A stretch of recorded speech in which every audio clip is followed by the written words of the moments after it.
네, 저희 오늘 2부 코너 준비되어 있습니다. 미래에셋증권 김성근 선임 연구위원님 나와 계시고요. 오늘 미국 중간선거 관련 내용 조금 체크해보고자 합니다. 네, 저희 글로벌 라이브 혹시 나오신 적이 있으신가요? 아니요, 이번이 처음입니다. 아, 3프로 데뷔 자체가 처음인가요? 네, 오늘이 아, 처음이에요. 오늘 뉴페이스 오셨군요. 네. 네, 환영합니다. 저희 글로벌 라이브는 언제나 열려 있습니다. 네. 원래 감사합니다. 그 처음 나오신 분 노래하기로 한 거는 오늘 하지 말고 네. 넘어가시죠 그냥. 네, 시장이 좋을 땐 저희가 네. 노래를 한 곡 네. 청해 듣는데 네, 오늘 장이 좀 힘드니까 장이 안 좋은 날은 패스하겠습니다 오늘. 네, 운이 좀 좋으시네요. 집중하는 아유, 분위기로. 다행입니다. 네. 네, 오늘 어떤 주제 좀 깊게 준비해 주셨을까요? 네, 이번에는 그 이제 11월 8일에 예정되어 있는 미국 중간 선거에 대해서 조금 설명드리고자 나왔고요. 네. 우선 지금 시장이 워낙에 이제 신경 쓰는 부분들이 너무 많아요. 이제 우크라이나 전쟁도 있고 이제 당장 뭐 인플레이션이 하락하냐 그 문제도 있고 그래서 이런 굵직굵직한 이슈들이 있어가지고 지금 미국 중간 선거에는 예년 선거들에 비해서는 약간 그래도 좀 묻히는 감이 있는데 그래도 이번 기회에 나와서 이제 중간 선거가 어쨌거나 이제 2023년부터 새로운 미국 정부의 그 구성을 정하는 선거이니까 그 이후에는 뭐 어떤 정책들을 좀 기대해 볼 수 있고 그게 뭐 어떤 영향력을 좀 발휘해 볼 수 있는지 그런 측면에 대해서 좀 설명드리고자 출연했습니다. 네, 이게 미국의 입장에서 사실 중간 선거란 이벤트가 굉장히 중요한 정책 이벤트잖아요. 네, 근데 그렇습니다. 결국 투자자로서 궁금한 건 과거의 사례들로 봤을 때 이러한 중간 선거가 뭐 투자 시장의 변곡점이 되거나 혹은 시장에 뭔가 온기를 주거나 어떠한 투자 시장에 대한 영향이 예전에 컸었는지가 좀 중요할 것 같은데 과거의 경우에는 어땠습니까? 사실 과거 그냥 히스토리컬 평균만 보게 되면은 네, 이제 중간 선거 기점으로 해서 시장이 반등하는 그러니까 상승폭이 좀 올라가는 그런 모습들이 나왔었거든요. 근데 네. 이제 그렇게 나왔던 이유가 이제 그 중간 선거 이전에 어떤 그 정치적 불확실성이나 이런 게 좀 해소가 되고 이제 보통 중간 선거가 끝나면은 이게 그 그리드락이라고 해가지고 당이 이제 상하원과 행정부가 좀 불일치하는 경우가 굉장히 빈번하게 생기거든요. 그래서 네. 그렇게 되면은 좀 메이저한 그런 정책은 내기 힘들기 때문에 이제 그런 거에 오히려 좀 안정감을 느끼고 좀 반등하는 그런 흐름들이 나왔었는데 그게 올해도 반복될지에 대해서는 그건 약간 의문이긴 합니다. 왜냐하면 네. 올해 같은 경우에는 이제 워낙에 포커스가 이제 인플레이션에 맞춰져 있기 때문에 올해 그게 반복될지는 잘 모르겠는데 그 예전에 히스토리컬 자료로 토대로 보게 되면은 그런 흐름들이 나왔습니다. 네, 실제로 올해 같은 경우에는 인플레이션, CPI 지표에 대한 시장의 관심도가 높고 실제로 그게 워낙 중요한 지표다 보니까 상대로 주목은 덜 받고 있지만 제가 알기로도 퀀트적으로 접근하는 분들이나 실제로 캠피셔 같은 투자의 대가들은 중간 선거 이후가 좋았던 장이 굉장히 많았다는 표현을 많이 즐겨 썼던 걸로 알고 있어서 뭐 CPI보다 상대로 주목은 덜 받지만 좀 중요한 이벤트는 명확한 것 같다. 그 정도로 정리하면 될 것 같습니다. 네, 맞습니다. 그러면 아마도 많은 투자자분들이 내일 예정된 CPI에 집중하시다 보니까 뭐 11월 8일 일정에 대해서는 대략 인지하고 있지만 뭐 시나리오 지금 돌아간 분위기가 어떤지에 대해서 아마 공감대가 형성이 안 돼 있을 경우가 많을 것 같은데 네. 현재 전반적인 그림은 뭐 어떻게 진행이 되고 있는 상황인가요? 네, 우선 요 그래프 먼저 보시면은 네, 이게 그 베팅 시장에 반영되어 있는 확률이거든요. 네. 근데 지금 하원은 공화당이 가져가는 게 거의 한 80% 정도 확정되어 있고 상원 같은 경우는 그래도 민주당이 한 53% 확률로 이제 가져가는 걸로 지금 반영이 되어 있어서 네. 지금 현재 베이스 시나리오는 하원은 공화당이 가져가고 상원은 민주당이 가져가는 이제 그런 시나리오가 그려져 있습니다. 그래서 옆에 그 지지율을 또 보시게 되면은 원래는 이게 이제 상원까지 그냥 다 싹 다 공화당이 가져가는 시나리오였는데 네. 이제 7월 정도 한 여름을 기점으로 해서 바이든 지지율 그리고 민주당 지지율이 좀 쭉 올라오면서 이제 그래도 상원은 민주당이 좀 유리하겠다라는 컨센서스가 좀 형성된 그런 모습입니다. 네. 현재로서 봤을 땐 그렇다면 기존에 우리가 시장에서 봤던 시나리오들 예상대로 좀 가고 있는 건지 아니면 여전히 좀 변수가 지금 많이 있는 예측 가능성이 좀 높아지고 있는 그런 상황인가요? 네, 그 이제 약간 그냥 이대로 가나 싶었는데 네. 지금 막판 변수가 터진 게 네. 그 휘발유 가격이 다시 좀 올라가려는 그런 조짐이 나타나고 다시 있거든요. 올라가더라고요. 네. 다시. 예. 그런데 사실 그 여름에 이제 여름부터 좀 민주당 지지율이 반등이 나타났던 주요 원인 중 하나가 이제 휘발유 가격이 다시 내려와서였거든요. 그래서 지금 유권자들의 최대 포커스가 인플레이션이다 보니까 조금이라도 이제 휘발유라도 내려가면은 좀 재정적인 부담도 덜해지고 이런 것들이 지금 여권에 대한 좀 긍정적인 그런 심리를 일으키면서 좀 지지율이 올라갔던 건데 지금 다시 휘발유 가격이 올라오고 있어서 지금 바이든 행정부라든지 민주당이 지금 총체적 그 위기로 지금 인식하고 있는 그런 상황입니다. 네, 심지어 그러면 인플레이션이 지금 투자 시장의 키가 아니라 정치권에서도 완전 키 이벤트가 되고 있는 거군요. 네, 네, 맞습니다. 네. 네, 왜냐하면 이제 그 여기 보시면은 2022년도 중간 선거에서 이제 유권자들이 어떠한 주제에 제일 관심이 많냐 이런 설문조사에 대한 답변인데 보시게 되면 이제 인플레이션이 그냥 제일 압도적으로 높습니다. 인플레이션 다음이 이제 뭐 범죄, 뭐 선거비 투표, 그 다음에 일자리, 그것도 이제 경기 관련된 거니까 지금 그래서 바이든 정부가 계속 강조하고 있는 부분이 이제 일자리, 우리가 최대량의 일자리를 만들었다 이 부분이고 지금 공화당이 공격하고 있는 거는 바이든 행정부가 들어선 이후로 인플레이션만 엄청 높아졌다. 이제 이걸 강조하고 있는 거거든요. 그래서 이제 바이든 행정부나 민주당 입장에서도 이제 인플레이션을 우리가 좀 효과적으로 내릴 수 있다. 이제 이거를 보여주는 게 제일 중요하고 그걸 이제 휘발유 가격으로 이제 보여줘 왔는데 그 부분이 이제 최근 들어서 좀 어긋나기 시작한 거죠. 그래서 이번에 그 지난주에 오펙 플러스에서 그 감산 발표하지 않았습니까? 네, 200만 배럴 감산이 있었죠. 네. 그래서 그 감산 발표에 대해서 바이든 행정부가 굉장히 공격적인 그런 발언들을 많이 했었는데 네. 그게 이제 이 중간 선거를 앞두고 아무래도 인플레이션에 대해 굉장히 민감한 상황이다 보니까 그런 그런 공격적인 발언들이 나온 것 같습니다. 네. 그렇다면 결국은 인플레이션이 단순히 저희가 보는 것처럼 CPI 지표에 따라서 증시가 출렁인 것뿐만이 아니라 공화당과 민주당 사이의 지지율에 있어서도 인플레이션 영향을 중요하게 끼치게 되는 그러한 상황이고 그렇다면 결국 정책 이벤트를 볼 때도 인플레이션의 방향성을 예측하는 게 이 정치 이벤트 좀 중요할 것 같은데 네. 인플레이션 관련해서 혹시 위원님은 최근 업데이트된 자료 좀 어떻게 좀 보고 계신가요? 인플레이션 관련해서는 일단 전 방향성은 하락하고 있다. 이미 하락 징조도 좀 나타나고 있고 왜냐하면 이제 그 S&P 그 실러 집값 지수 같은 경우 주택 가격 지수를 보더라도 처음으로 이제 MOM 기준으로도 좀 하락하는 모습이 나타났고 그리고 이제 그 월세 가격도 조금씩 둔화되고 있고 그리고 뭐 에너지 가격 같은 경우도 이제 최근이야 다시 좀 올라오고 있지만 그동안 많이 하락했었고 그래서 좀 인플레이션을 좀 지지했던 그런 요인들이 그래도 좀 둔화되고 있는 모습들을 보여서 완화될 거라고는 보는데 이제 그 속도에 대해서 그게 조금 약간 의문점을 계속 좀 가지게 되는 거죠. 그래서 아무래도 그 CPI를 구성하는 것 중에 일단 그 식자재는 계속해서 좀 안 내려오고 있고 계속해서 약간 서비스 가격 이것도 굉장히 좀 끈적한 모습을 보이고 있고 그래서 이 속도가 관건이긴 하지만 방향성은 그래도 언젠가 하락으로 간다. 네.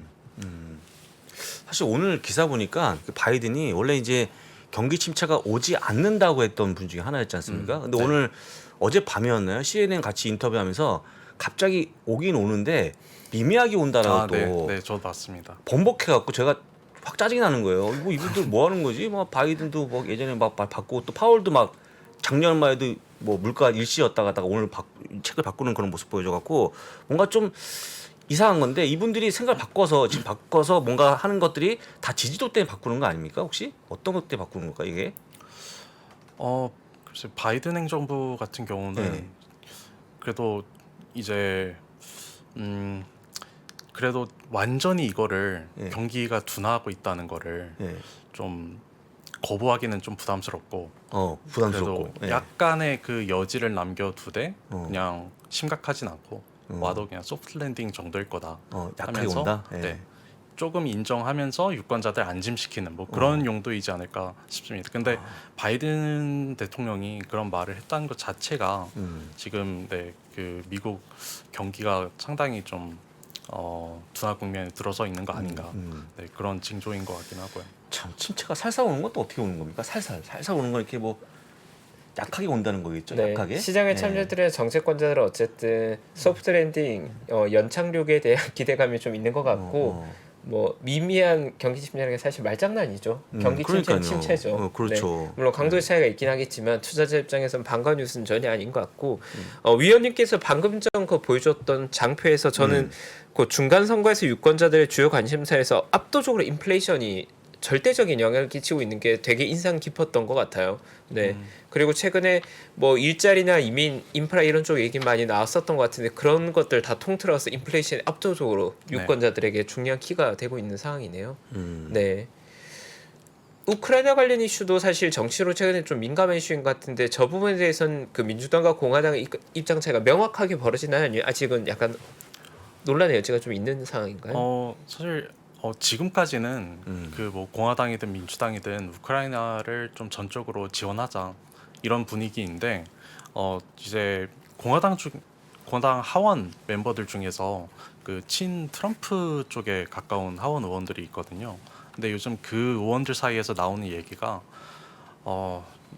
이 우크라이나에다 이렇게 엄청난 금액을 주고 있는데 이 금액을 그래도 조금 더 샅샅이 좀 파봐야 되는 거 아니에요. 정확히 어느 용도로 쓰이고 그리고 실제로 이게 잘 효과적으로 사용되고 있는지 이런 거에 대한 검증이 필요하고 그리고 이게 우크라이나가 아니라 지금 미국 국내에서도 지금 돈이 부족한데 뭐 부채가 막 31조 달러를 넘어서고 이런 상황인데 이거를 우크라이나에다 지금 써야 되는 그런 상황인가 약간 이런 거에 대한 좀 의문점을 많이 던지고 있어서 네.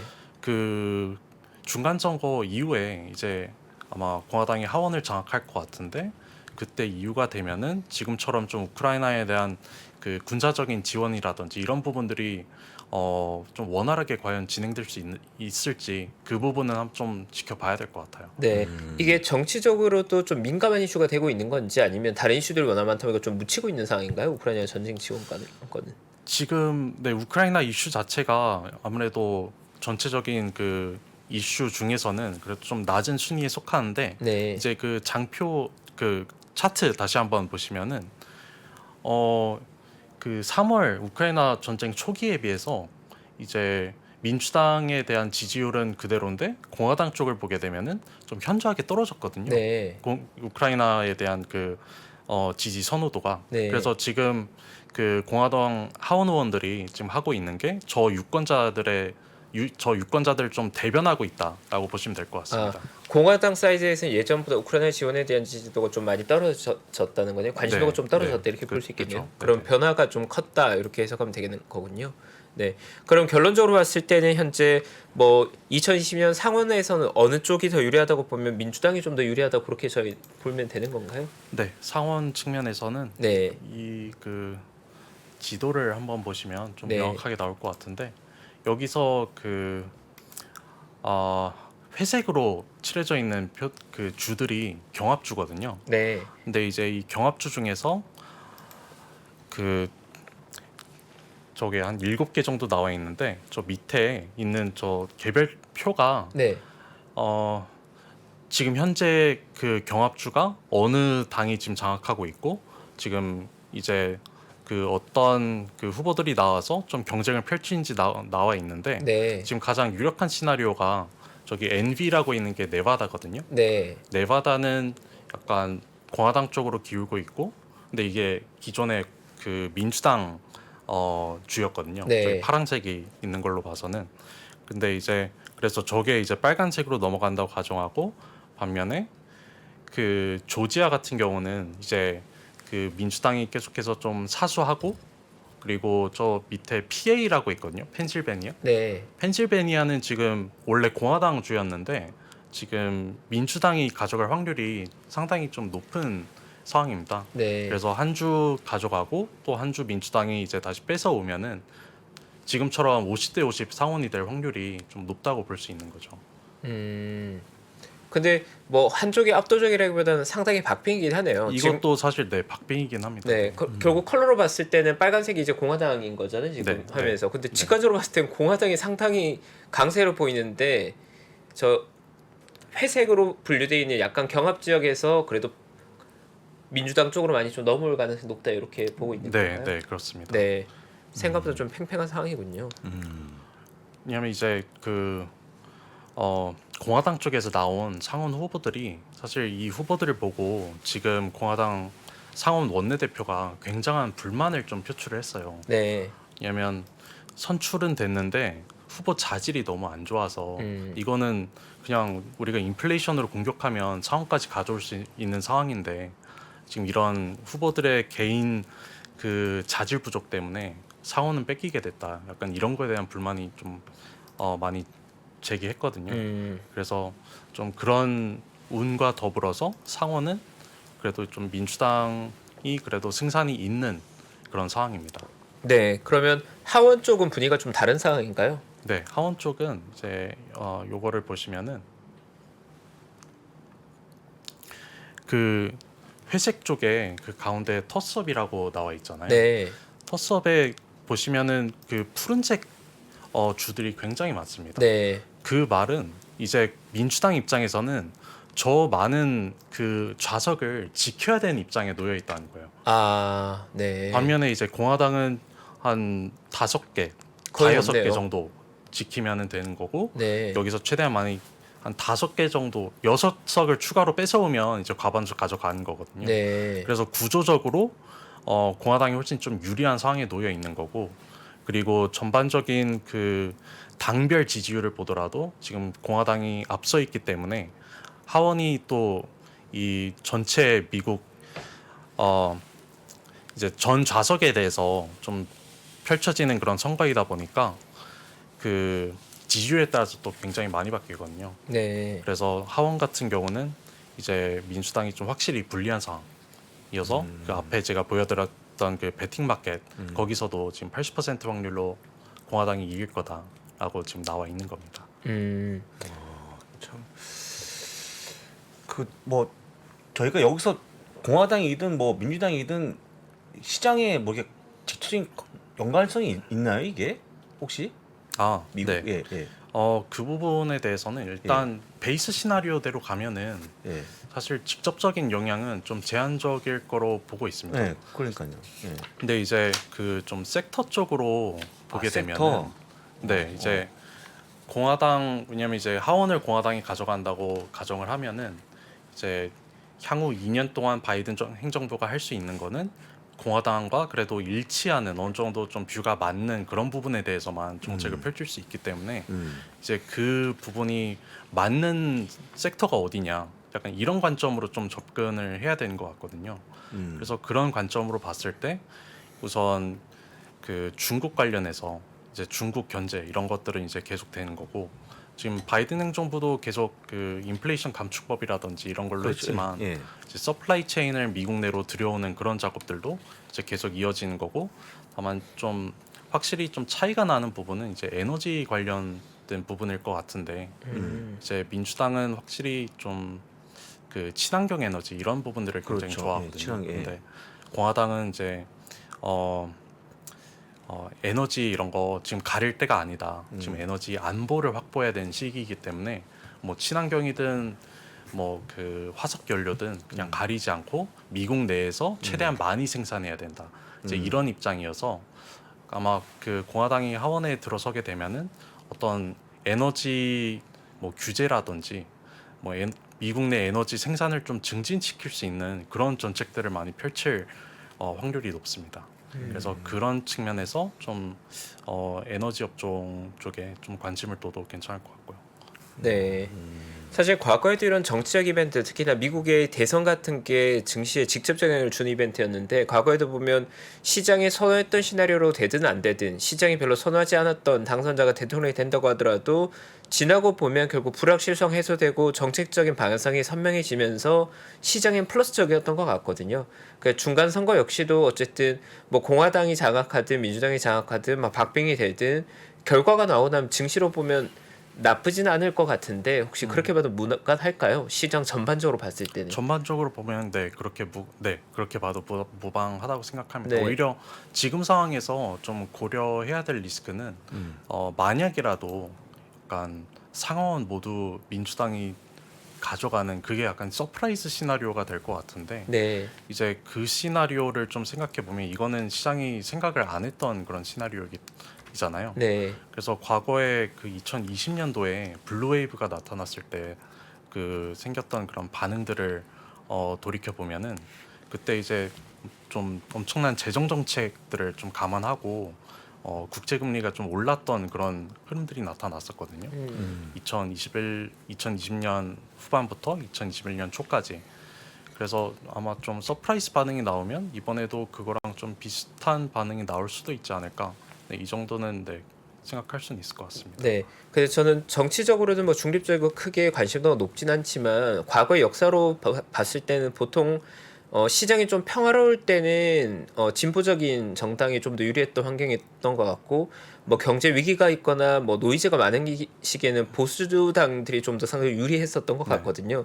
그 최근 사실 인플레이션이나 시장에 논란이 되게 많고 뭐 러시아나 중국 같은 국가들이 굉장히 강성으로 나오고 있는 상황에 갈등이 첨예하게 되는 상황이라서 시장은 지금은 공화당 쪽에 좀 더 힘을 실어주는 걸로 예측하고 있는 게 아닌가요? 지금은. 네, 맞습니다. 네.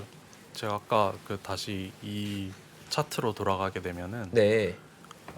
이 가운데 차트를 보시면은 이제 뭐 국경 안보 그리고 뭐 범죄 그리고 이민 이런 데에 있어서 네. 지금 유권자들이 민주당보다 공화당을 확실히 선호하고 있어요. 네, 그러니까 안보, 경제 이런 네. 쪽은 사실 공화당의 네, 특화된 맞습니다. 영역이잖아요. 네, 네, 그래서 지금 이제 약간 앞서 제가 보여드렸던 그런 지지율도 좀 공화당 쪽으로 계속해서 좀 유리하게 나오는 게 이런 이유고, 좀 최근에 이제 바이든 대통령이 또 중국에 대해서 좀 강경하게 좀 나오고 있는 것도 네, 약간 민주당 입장에서는 그런 게 좀 있거든요. 좀 안보 측면에서 공화당에 비해서 약하다 네. 이런 이미지를 갖고 있어서 네, 이제 그런 좀 강한 정책들을 발표하면서 우리도 중국에 대해서 강한 입장을 보일 수 있고 안보에 대해서 좀 센 정당이다. 약간 이런 것들을 보여주려고 하는 것 같아요. 그래서 이런 흐름들이 전 그래서 23년 뭐 24년 돼서도 좀 계속해서 이어지지 않을까 생각이 들고요. 네. 일단 저희 경험으로 봐더라도 일단은 시장이 바라고 있는 베이스 시나리오 가능성이 현재 흐름 트렌드로 봤을 땐 그게 맞지 않을까. 네. 네, 서프라이즈 시나리오 가능성 그렇게 높진 않을 것 같네요. 높진 일단. 않, 네. 높지 않습니다. 알겠습니다. 일단 11월 첫째 주에 중요한 이벤트가 있고 또 그 전에 저희가 CPI 발표가 있다 보니까 뭐 10월 당장으로 봤을 땐 저희가 CPI 다들 좀 초미의 관심사일 것 같고 아마도 내일 CPI 지표를 발표하고 나면 시장은 또 다시 다음 주목한 이벤트로 11월 첫째 주에 이제 중간 선거를 네. 좀 주목하게 될 것 같고요. 그 부분들은 정책적으로는 그럼 봤을 때 두 개의 집단으로 가장 차이 나는 부분이 결국 에너지에 관련된 부분이 가장 좀 뷰가 다른 건가요? 공화당과 민주당의 색깔은?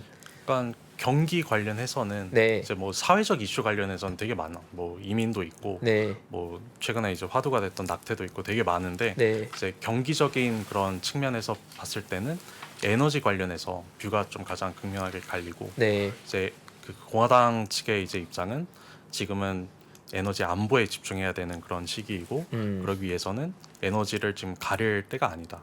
약간 이런 입장입니다. 네. 그러면 이건 좀 중요할 수 있는 게 기존에 그 바이든 정부 처음에 나왔던 비전은 미국 역사상 썼던 그린 에너지 친환경에 썼던 역사상 썼던 모든 돈보다 내임기 때 더 많은 돈을 쓰겠다가 처음에 캐치프레이즈였던 걸로 기억하거든요. 네. 근데 만약에 이번에 공화당의 의석수를 다 확보하게 된다면 미국의 클린 에너지 관련 뭐 대표적으로는 태양광 관련이나 기타 풍력이나 수력 같은 좀 그린 에너지라고 볼 만한 것들은 좀 위축되는 경계감이 좀 필요한 건가요?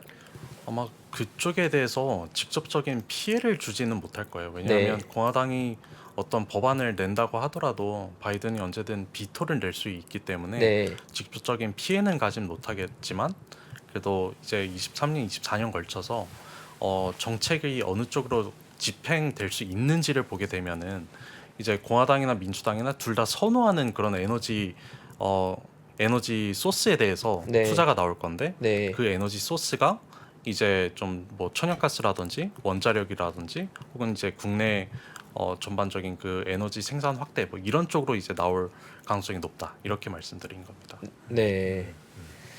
사실 바이든 하에서 클린테크나 클린에너지 관련 업종들이 주목을 좀 많이 받았었다가 생각보다 코로나 이후로 그런 인프라에 대한 투자를 많이 못하면서 시장이 고생을 많이 했었거든요. 근데 그나마 요즘 상대적으로 다른 섹터에 비해서는 조금 선전하고 있었는데 중간 선거 결과에 따라서는 또 어떤 방향으로 갈지 약간 좀 경계감 좀 필요하겠다 싶은 생각은 드네요. 네. 네. 네. 정치적 이벤트를 그 연구위원님께서는 투자 시장으로 좀 연결한다면 지금의 시나리오들 그리고 현재 돌아가는 흐름을 봤을 때 시장에 참여하고 있는 투자자를 이런 정책 분기점을 좀 어떤 방향으로 좀 활용하면 좋을까요? 투자자 입장에서는. 아무래도 이제 그 베이스 시나리오를 놓고 생각을 하게 되면은 네. 이제 그 지금은 사실 뭐 그 금리도 매우 높은 상황이고 뭐 인플레이션 이런 이슈에 다 묻혀 있지만 이제 이게 내년도 들어서 조금 완화되고 연준 스탠스도 좀 완화되고 좀 그런 쪽에서 이제 생각을 해보게 되면은 우선 좀 미국 내 어떤 그 미국 내로 그 서플라이 체인 이런 것들을 가져오는 이제 그런 흐름들은 계속해서 이어진다는 의미이기 때문에 네. 그런 측면에서 봤을 때는 이제 뭐 장비주라든지 혹은 이제 자동화 측면에 뭐 테마로 보면은 뭐 스마트 약간 팩토리나 이런 네, 쪽 오토메이션 로봇 네, 쪽. 그렇죠. 네. 네, 자동화 그런 쪽으로 공정. 네, 맞습니다. 네. 그런 쪽이나 아니면은 이제 에너지 장비, 에너지 이런 쪽으로 보는 게 맞지 않을까 싶습니다. 네. 그리고 뭐 이건 또 다른 테마긴 하지만 이제 그 공화당 같은 경우도 이제 계속해서 좀 정부 지출을 어쨌거나 좀 줄이자라는 그런 당인데 네. 여기에 얘네들도 좀 예외를 두고 있는 부분이 국방입니다. 네. 그래서 다른 것들은 줄이더라도 중국이 있기 때문에 국방비는 계속해서 좀 늘려 나가야 된다. 약간 이런 입장이어서 네. 그 부분에 대해서는 그래도 좀 계속해서 긍정적인 시각을 가져도 무방할 것 같습니다. 네, 기존에 좀 주목을 받던 방산업체 쪽은 사실 중간 선거 결과 상관없이 지속적인 네. 수혜는 좀 받을 수 있는 섹터다 정도로 보면 되겠네요. 네, 맞습니다. 네. 네. 뭐 저희가 정치는 뭐 거의 문외한이어갖고 저는 뭐 별로 혹시 뭐 더 궁금한 거 있으시면 예. 저도 근데 사실 최근에 시장에 관심도가 너무나 CPI로 몰려 있다 보니까 네. 과거 같으면 사실 중간 선거를 굉장히 메인 이벤트로 보고 저희도 뭐 한 2, 3주 정도 맞습니다. 전부터 네, 맞습니다. 아 박빙이다. 뭐 어디가 이길까 굉장히 흥미진진하게 볼 텐데 지금 시장은 다들 CPI가 지금 8.1이야, 8.3이야 네, 이런 맞습니다. 상황이다 네, 보니까 네, 매우 중요한 그 메인급 이벤트인데도 시장에 상대로 좀 체급이 좀 많이 내려갔다 그런 느낌을 좀 받고요. 네, 일단 적절한 시기에 뭐 업데이트 한번 해주셔서 너무 감사드리고 저도 사실 최근에 CPI 보느라고 저 역시도 중간선거 업데이트가 전혀 안 되고 있었거든요. 예, 그렇습니다. 그러니까 방향성에 관한 부분 오늘 들어서 감은 좀 온 것 같습니다. 네, 다행입니다. 감사합니다. 네. 오늘 첫 출연 어떠셨나요? 많이 좀 긴장이 되셨나요? 좀 편하게 하신 것 같나요? 좀 긴장이 좀 많이 됐던 것 같고 네. 막상 이제 얘기를 하다 보니까 조금씩 풀린 것 같습니다. 네, 다행입니다. 뭐 글로벌랩에서도 처음 저 패널석에 앉았을 때가 기억이 나는 게 굉장히 떨렸었거든요. 그래도 뭐 전혀 듣기에는 전혀 떨리지 않아 보여서 차분하게 잘해 주셔서 내용 잘 정리해 준 거 잘 들었습니다. 그 끝으로 뭐 꼭 하고 싶은 얘기 있으시면 하고 가시죠. 예. 뭐 이번 이슈 그러니까 뭐 뭐든 오늘 이제 가실 거니까. 네, 시장에 관해서 어쨌든 예, 고민하고 계실 뭐든 거잖아요. 어떤 뭐 얘기든 정책 간에, 이벤트나. 예. 그래서 위원님의 관점에서 예. 보기에 현재 시장을 보는 관점 혹은 뭐 현재의 중간 선거 관련해서 본인 생각과 아이디어 같은 거 한두 줄 정도로 요약해서 정리해 주시면 구독자분들께 좀 더 요약 정리가 될 것 같습니다. 내용을 요약해 주셔도 되고 뭐 메시지 전해 주셔도 좋습니다. 네. 그러면 이제 뭐 마무리로 네. 이제 지금 시장에서 확실히 중간 선거보다는 CPI 집중한 게 맞고요. 다만 이제 중간 선거 관련해서 이제 좀 지켜봐야 될 부분은 이제 2023년 그리고 2024년에 그때는 이제 미국에서 어떤 정책이 나올 거냐 약간 이런 관점에서 보시는 게 좀 좋을 것 같고 그런 관점에서 봤을 때 이제 그 제가 앞서 말씀드렸던 미국으로 그 서플라이 체인을 다시 가져온다든지 이제 미국 내 그 에너지 안보 차원에서 에너지 증진 뭐 그리고 공화당은 이제 에너지 원을 가리지 않으니까 전반적인 그 에너지 쪽에 대해서 좀 관심을 가져주면 좋을 것 같고 마지막으로 정부 지출은 계속해서 좀 줄이려고 노력은 많이 하는데 국방은 이제 예외다라는 네. 점대. 방산 쪽은 지속적 관심이 좀 필요하겠네요. 네, 맞습니다. 네, 감사합니다, 의원님. 네, 오늘 뭐 귀한 말씀 나눠주셔서 감사하고요. 뭐 시장에서 어쨌든 미국이 중간 선거라는 게 중요한 이벤트고 저희 구독자분들이 어차피 체크하셔야 될 이벤트인데 잘 정리해 주신 덕분에 저도 잘 들었습니다. 감사합니다. 네. 감사합니다. 네, 감사합니다. 신고가에 5만 원 돌파할 때 5만 원에 따라 살 수 있나요, 우리? 내가요? 5만 원이 다시 내려가서 2만 원까지 와서 2만 원 떨어지면 신저가예요. 거기서 구매해서 쓸 수 있나요?